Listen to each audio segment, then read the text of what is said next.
All right, so we made it to the top of our window here with the siding, and I went ahead and cut out our top piece here, and it fits pretty good over the top of our window. But I just wanted to reiterate about how we did each side of the window here. Again, it's really important when you go to lock these pieces up, especially when you've like split a distance here and you're trying to keep that same level of line all the way across.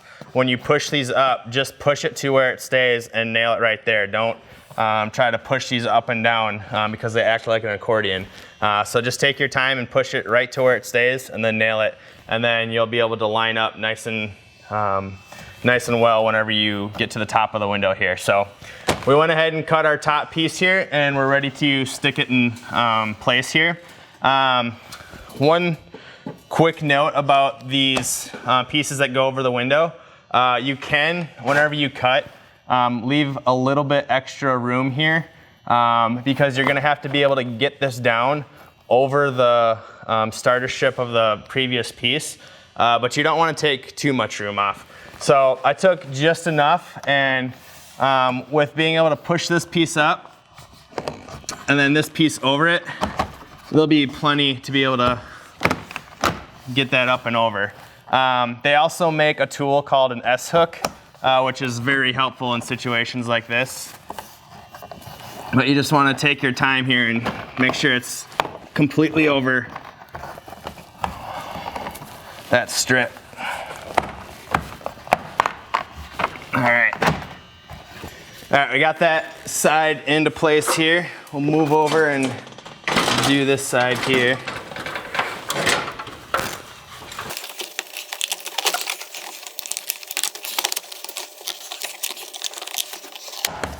All right, got that locked into place. So if you leave too much room here at the top, now that I got that into place here, I still have my 1/4 inch gap up here.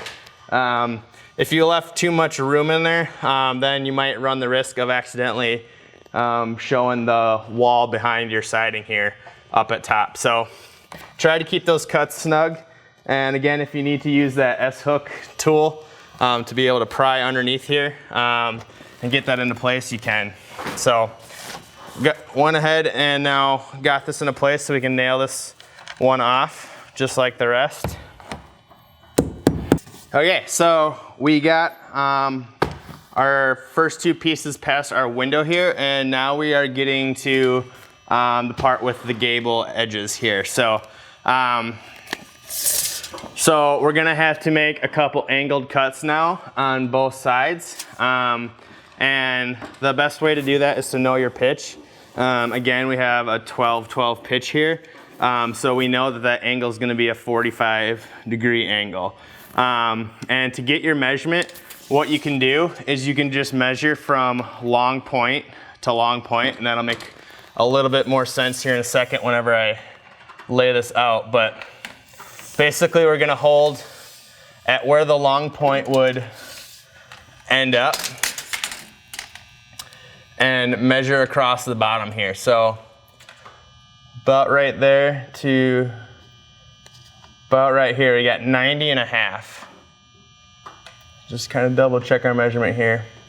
All right, so if we measure 90.5 across the bottom of one of our panels here, and then do a 45-degree angle going up both ways at both ends, we should come out to a pretty close cut here. So we'll go ahead and pull out a new sheet of siding.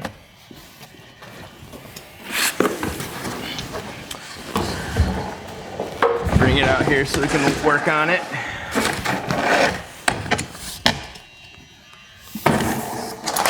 Okay, so I'm gonna go ahead and lay it down here.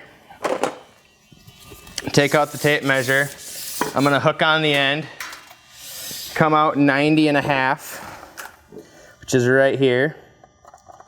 Okay, so now all we should have to do is take our speed square and do the pitch of the roof coming up this way, which is a 45-degree angle.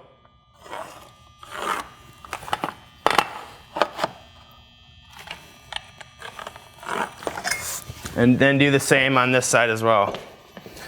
So we hooked onto the edge so we know we can come right out to the corner.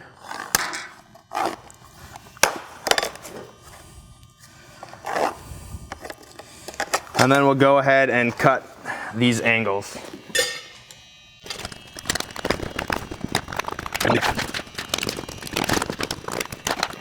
Okay, so here is our cut piece.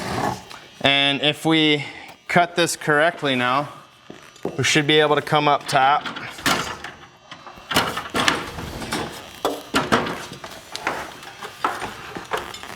And snap this right into place. So we'll get it behind the trim over here. And we'll get it behind the trim over here.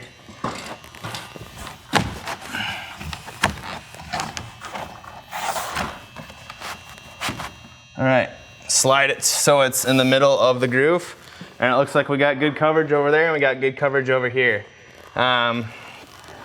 So again, this is just measuring from long point to long point here, and we'll keep doing that with each piece, doing the 45s on each end, and work our way up to the peak. And then we'll have a finished side of siding.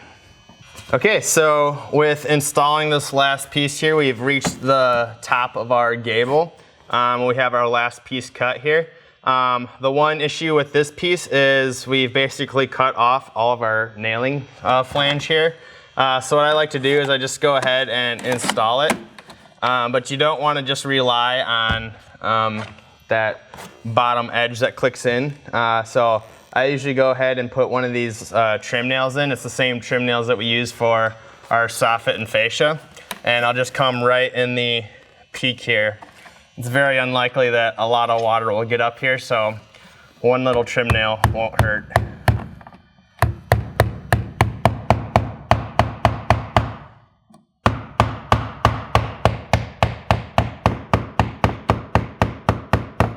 There you go. Now that piece won't come out. So now that we've installed this siding here, everything fits nice and neat. One last thing to do to kind of clean up the job a little bit is you can either come with a pressure washer and spray down the siding here, or you can just come with a damp washcloth and get all the smudge marks and pencil marks that have accumulated over the process of installing the siding. Once it's all clean, you have a fully installed vinyl siding on one wall of your home.